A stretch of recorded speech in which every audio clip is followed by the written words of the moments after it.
सरकार में रहते हुए, देश के लिए काम करते हुए। और हमारे साथ पैनल में इस वक्त एक ऐसे खास मेहमान हमारे वरिष्ठ मौजूद हैं, आदरणीय आलोक मेहता जी, जो हमारे एडिटोरियल डायरेक्टर भी हैं।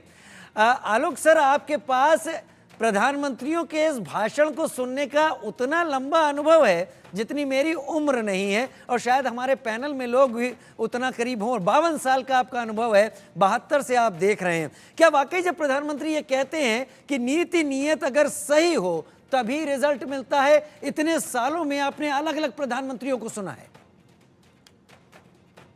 प्रधानमंत्री ने जो बात कही बिल्कुल सही है कि जब इंटेंशन सही हो, नियत सही हो, संकल्प सही हो, और किसकी नीति और नियत ये भी बताइएगा। देखिए, जो सत्ता में, चाहे वो निचले स्तर पर हो या ऊपर स्तर पर, उनका कहना है कि यदि जो भ्रष्टाचार की चर्चा की ना, उन्होंने फिर से कहा कि मेरा वो कदम वो पीछे नहीं हटने वाला है और तेज होने वाला है। तो मुझे लगता है कि, लेकिन इससे पहले मैं दो बातें राजीव जी ध्यान दिलाऊंगा जी। एक तो पहली बात यह कि अंग्रेजों का युग चला गया। ब्रिटेन में उनको डेयरी, अभी बीच में वहां कुछ समय फ्रांस में कुछ हड़ताल थी, तो डेयरी उद्योग का सामान कैसे पहुंचे और स्टोर्स में खाना मिलना मुश्किल हो गया था, जो डेली रोज दैनंदिन के लिए होता है। भारत में क्या आप कल्पना कर सकते हैं क्या दूध या दही हमको मिलना बंद होगा, या पनीर नहीं मिलेगा, ब्रेड नहीं मिलेगी? ब्रिटेन, अमेरिका में सैन फ्रांसिस्को में सड़कों पर जाएं आप, वीडियो में कोई चाहे तो देख सकता है, मेरे अलावा भी जो जाए वहां और देखे कि वहां सड़कों पर कैसे लोग निराश्रित पड़े हुए हैं। तो ये कहना, वो इंडेक्स जो बनाते हैं, वो भारत विरोधी ताकतें आज भी है, जिन्होंने बांग्लादेश को तबाह करने के लिए फिर से एक अभियान चलाया, क्योंकि भारत ने उसको बनाया था। वो पाकिस्तान का साथ दे, चीन का दे, हम उस पर नहीं जाते। और भारत में मैं उन लोगों में से हूं जो लाइन में लगकर लाल गेहूं जो अमेरिका से आता था, उसको लाइन में लगकर राशन कार्ड लेकर के खड़ा रहता था। बच्चा था मैं, 8 साल 10 साल का, और तब लेने जाना पड़ता था। आज 80 करोड़ लोगों को अनाज इसलिए दिया जा रहा है, इसलिए दिया जाए वो भूखे मर रहे हैं। कुछ इंडेक्स वालों के आंख कान उनके बंद हैं, उन्होंने ये नहीं देख सकते कि उसके बाद वो जो 5 किलो 10 किलो खाना मिलता है, तो वो ज्यादा परिश्रम करके अपने बच्चों को पढ़ाने के लिए खर्च करता है। वो अपने आगे मकान में आगे कुछ 2.5 लाख मिल रहा है तो उस पर खर्च करता है। उसके पास जो मजदूरी करता है, दिल्ली में रहने वाले, जिनको नंबर चाहिए मैं दे सकता हूँ, जो जिसको कोई ट्रेनिंग नहीं, पढ़ाई नहीं है, मुजफ्फरपुर और उसके गांव से आने वाले लोग यदि इलेक्ट्रिशियन का काम करते हैं तो वो दिन भर में 2,000 रुपया कमा के 60,000 रुपया कमा रहे हैं। इसका कोई रोजगार इंडेक्स किसी वर्ल्ड बैंक के पास नहीं है, न किसी अमेरिकन CIA एजेंट के पास है। राहुल गांधी का अभियान अच्छा है, जो जनता के बीच जाएं, अखिलेश यादव भी जाएं, प्रधानमंत्री भी जाएं, मैं तो कहता सभी दलों का। लेफ्ट पार्टीज का पतन क्यों हो गया? केवल केरल के अलावा कुछ नहीं बचा। इसलिए आपने जो कहा कि पहले की नियत, मार्क्सवादी मजदूर नेता लगाते रहे, कलकत्ता से सारी कंपनियां चली गई, ममता बनर्जी ने आंदोलन किया, टाटा चले गए। मैं उसकी बुराई की बात नहीं कर रहा हूं, आपने नियत कहा, इसलिए मैं ध्यान दिलाना चाहता हूं शिक्षा की नीति स्किल डेवलपमेंट पर जाए। शिक्षा की नीति, जर्मनी में ड्राइवर की उतनी इज्जत है जो हमारे यहाँ संपादक से ज्यादा उसकी इज्जत होती है, क्योंकि उसको भी समान दर्जा मिलेगा। मैं इसलिए आपको कह रहा हूं। और ये कहा जाता है कि क्या आप चाय बनाना चाहेंगे, मैं आपको नाम और पता भेज दूंगा। हमारे साथ एक सहयोगी पत्रकार काम करने वाला, वो गया में जब पत्रकारिता में ज्यादा काम नहीं कर पा रहा था, कुछ समस्या आई परिवार में, वो चला गया। अब कल उसने मुझे मैसेज भेजा है, 40 कर्मचारी वहां काम करते हैं, 1 किलो का रसगुल्ला भी वहां बनता है, जिसको चाहिए वो जाकर के वहां खा ले। आप ये बताइए कि क्यों नहीं कर सकते? यदि आप चाय भी बनाएंगे, रसगुल्ला बनाएंगे, तब भी कमा सकते हैं। लेकिन सरकारी नौकरियों का जातिवाद के आधार पर आरक्षण, राजीव गांधी ने कहा था आरक्षण लगाएंगे तो ज्यादा बढ़ाएंगे तो विस्तार करेंगे तो बुद्धू पैदा होंगे। ये निर्मला सीतारमण ने बोला, जो इंटरव्यू मैंने राजीव गांधी ने मुझे दिया था। इसलिए ये कहना कि भारत ने प्रगति नहीं की, कंप्यूटर क्रांति में राजीव गांधी को श्रेय नहीं देंगे क्या मोदी जी थोड़ी कहते हैं कि पहले कंप्यूटर हम लेके आ गए। मोदी जी कहते हैं डिजिटल क्रांति से पंचायतों में, 2 लाख पंचायतों में डिजिटल से जो प्रगति हो रही है। आप चलिए मेरे साथ फरीदाबाद, गुड़गांव के गांव में, या वो किसी छत्तीसगढ़ में दंतेवाड़ा में, जो काम वहां कर रहे हैं आदिवासी, जिस तरह से दंतेवाड़ा में 2 करोड़ रुपए का एक स्कूल बना है नक्सल प्रभावित बच्चों के लिए, और आदिवासी 15,000 रुपए महिला कमा रही है ई रिक्शा चला के और सब्जी बेच करके। नहीं, दंतेवाड़ा जाकर कॉल सेंटर देखने का मौका मुझे भी मिला है, और ये कॉल सेंटर किसी रिपोर्टिंग के एक्सपीरियंस के दौरान नहीं, लेकिन जब मैंने देखा कि दंतेवाड़ा में बच्चे कॉल सेंटर में काम कर रहे हैं तो मेरे लिए भी अचरज का विषय था। खैर, मैं कपीश जी आपका ही रुख कर लेता हूं। अब चीज़ों को समझते चलें, चीज़ों को जानते चलें, और इस बात को समझते हुए कि 72 से मैंने जैसे आलोक सर से बात की, ये एक लंबा अनुभव है और अलग अलग सरकारों ने, अलग अलग प्रधानमंत्रियों ने देश को संबोधित किया देश के विकास के लिए। क्या प्रधानमंत्री जब कहते हैं कि नीति और नीयत अगर सही हो जाए तो रिजल्ट जरूर मिलते हैं? कपीश जी।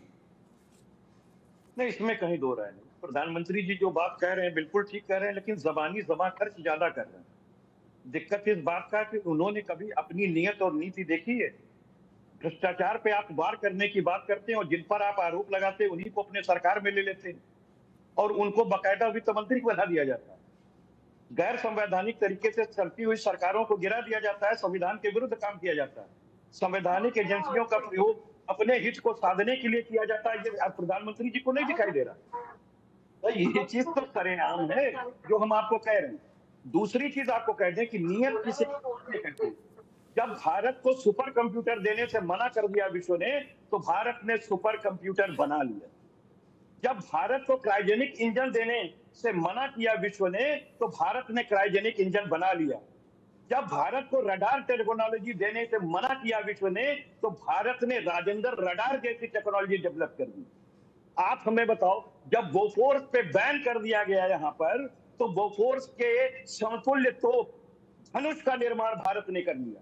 और इसी डीआरडीओ ने, जहां 45% के एफडीआई कबूल थी और अब 71% है, यही Bharatiya Janata party foreign investment के लिए एफडीआई को रक्षा क्षेत्र में लाने के लिए साफ मना कर और अब यू टर्न ले लिया। अगर आप राफेल जैसे विमान को दूध उत्पादन कंपनी वाली कंपनी या घड़ी बनाने वाली कंपनी को दीजिएगा, तो राफेल का क्या हाल होगा? और इस गहराई में जाने की जरूरत नहीं। ये 118 राफेल के सौदे को आपने 36 में बदल दिया और पैसा उतना ही खर्च किया। वार हेड उस पर भी लगता, वार हेड इस पर भी लगा। कोई नई टेक्नोलॉजी लेकर के आप राफेल के साथ नहीं है, लेकिन आपने ये देश का मान सम्मान खो किया है। चलिए, आज मैं कपीश भाई इस पर रिएक्शन ले लेता हूं। राफेल का मुद्दा आपने उठाया, मेरे ख्याल से मैं राफेल के बारे में उतना नहीं जानता हूं कि आपके इस तर्क को मैं काउंटर करने की कोशिश भी करूं, और उसको मैं स्वीकारता हूं। मैं मेजर जनरल राजन कोचर की तरफ जाता हूं। मेजर जनरल कोचर, कपीश जी ने अभी ये कहा कि राफेल में वॉरहेड्स नहीं है, राफेल को बड़ी कॉस्ट के साथ ले लिया गया। ये हमने नहीं कहा। हाँ, इसमें भी वॉरहेड था, इसमें भी वॉरहेड है जी। अब ना गलत व्याख्या ना कीजिए। नहीं, आपको मौका दे रहा हूं, आपको मौका दे रहा हूं। हाँ, इसमें भी वारहेड था, हाँ, इसमें भी वारहेड हाँ, है। परमाणु क्षेपास्त्रों को ले जाने की टेक्नोलॉजी उसमें भी थी, हाँ, और इसमें भी है, हाँ, लेकिन 118 की जगह 36 में क्यों? अच्छा, ठीक है। मेजर जनरल राजन कोचर, क्या राफेल हमारे देश की सुरक्षा के लिए, हमारे देश के पास 3 खास कॉम्बैट एयरक्राफ्ट हैं, मिग 30, Su-30 MKI है हमारे पास तेजस इस वक्त है, और हमारे पास राफेल है। क्या राफेल अरे नहीं कपीश भाई, आप समझे नहीं। मैं कुछ अरे कपीश भाई मुझे एक्सप्लेन तो करने दें। अरे कपीश भाई मुझे एक्सप्लेन तो करने दें, मुझे एक्सप्लेन करने दें। आप सिर्फ आप इतना पूछ लीजिए। ओहो कपीश जी, का सौदा हुआ था, आखिर कोचर साहब जवाब देते हैं जो कपीश जी बोल रहे हैं। आई थिंक इनकी इंफॉर्मेशन कंप्लीट नहीं है इनके पास। जो उस टाइम पे हमने जो यूपीए की गवर्नमेंट थी उस टाइम पे कोई डील नहीं हुई थी, और वो कोई स्टेज में भी वो डील नहीं थी, और उसके लिए बजट भी नहीं रखा गया।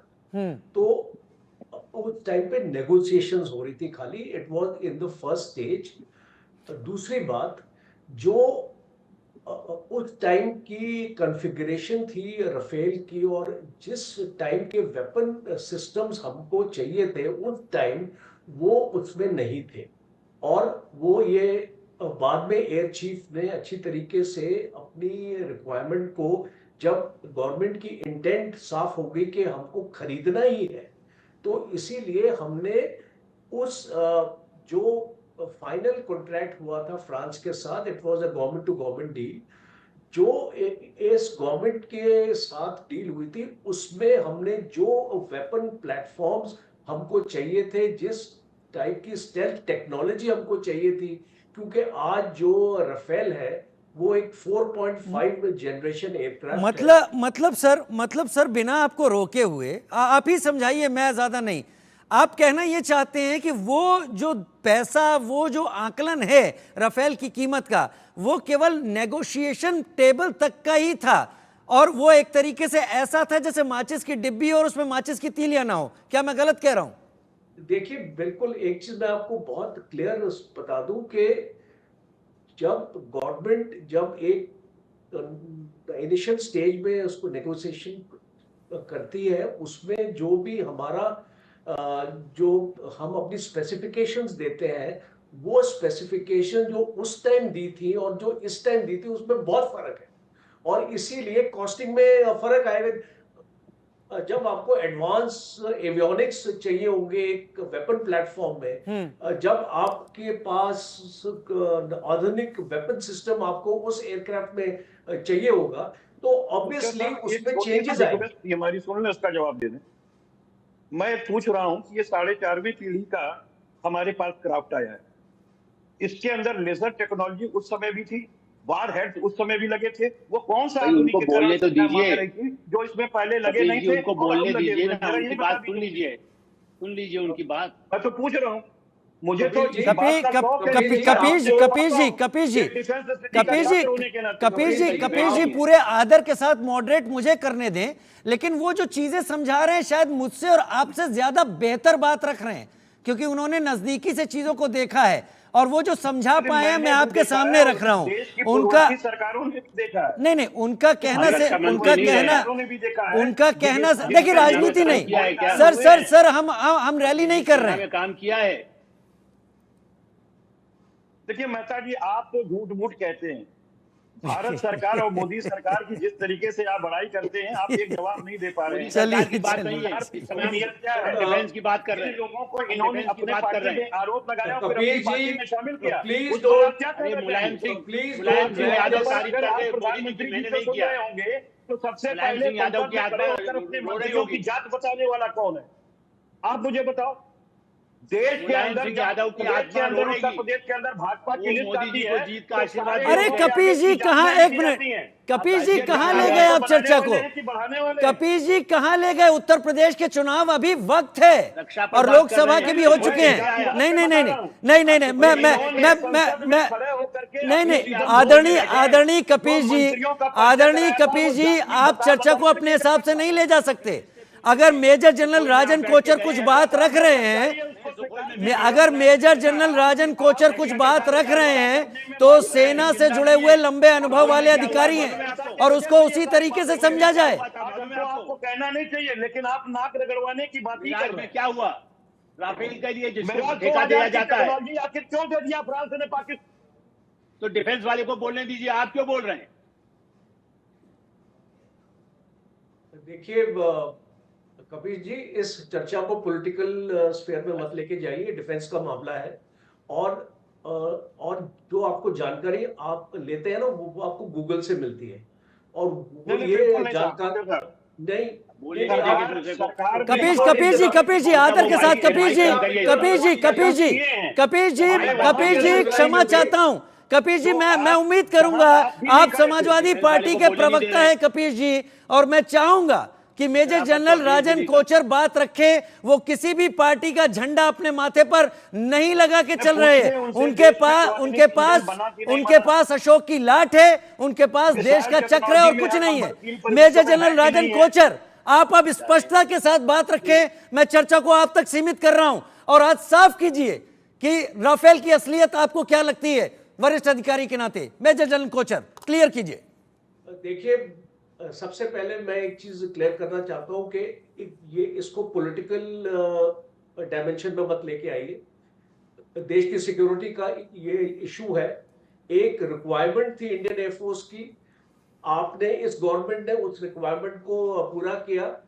पिछले 10 साल से इंडियन एयरफोर्स 2014 की पहले की बात मैं कर रहा हूँ, 2004 से इंडियन एयरफोर्स एक स्टेल्थ फाइटर गवर्नमेंट से मांग रही थी, गवर्नमेंट ने नहीं दिया। और लास्ट स्टेजेस में जब 2014 में एक फ्रांस के साथ राफेल की नेगोशिएशन स्टार्ट हुई थी, तो उस टाइम पे कोई भी ऐसा कंक्रीट सप्लाई ऑर्डर या ऐसी कोई भी डॉक्यूमेंट नहीं था जो उस गवर्नमेंट ने फ्रांस के ऊपर रखा कि हम उसको एक बेंचमार्क समझे। जब कोई चीज नेगोशिएशन में होती है तो उस टाइम पे उसमें काफी बदलाव आते हैं, अमेंडमेंट्स आते हैं। और जब ये प्रपोजल, जब नई गवर्नमेंट आई, ये प्रपोजल को दोबारा से इनिशिएट किया गया, उसमें एयरफोर्स ने फील किया कि नहीं, क्षमा चाहूंगा कपिल जी काफी कमियां थी और उस कमियों को दूर करने के लिए, उस वेपन सिस्टम्स को और ऐड करने के लिए उसका कॉस्ट फैक्टर बढ़ा है। तो आप, और ये एक गवर्नमेंट टू गवर्नमेंट, मैं बस अपने मेहमानों से ये कहना चाहूंगा, मेजर जनरल राजन कोचर हकला नहीं रहे हैं। मेजर जनरल राजन कोचर अपने शब्दों को ऐसा ना हो कि चुन नहीं पा रहे हैं। दरअसल उन्होंने जिस जगह सेवा की है देश की, वहां पर इन शब्दों को सामने रखने के पहले सोचना पड़ता है, उन तर्कों को सामने कसौटी पर कस के रखना पड़ता है। जो संदेश बहुत साफ है। मैं बहुत शुक्रिया करूंगा आप सभी मेरे साथ जुड़े, लेकिन मैं क्षमा चाहूंगा कि यह चर्चा राजनीतिक प्लेटफॉर्म की चर्चा ना बनती। इस तरीके से हम विवाद में ना आते बेहतर होता, क्योंकि सेना के लोग बेहतर जानते हैं तब हकीकत क्या थी और आज हकीकत क्या है। इसे इन चर्चाओं से दूर रखा जाए बेहतर, क्योंकि आज देश आज़ादी का जश्न मना रहा है। आज़ाद भारत में स्वदेशी का आंदोलन चला। गांधी से लेकर प्रधानमंत्री मोदी तक सभी ने खादी और हथकरघा उद्योग को एक मिशन की तरह लिया है। अगस्त के महीने में देश में हैंडलूम को लेकर भी कई आयोजन होते हैं। 7 अगस्त को हैंडलूम दिवस मनाया जाता है और हाउस ऑफ जुगनू ब्रांड इसी मिशन के तहत ग्रामीण कारीगरों और हस्तकरघा उद्योग को बढ़ावा देने में लगा है।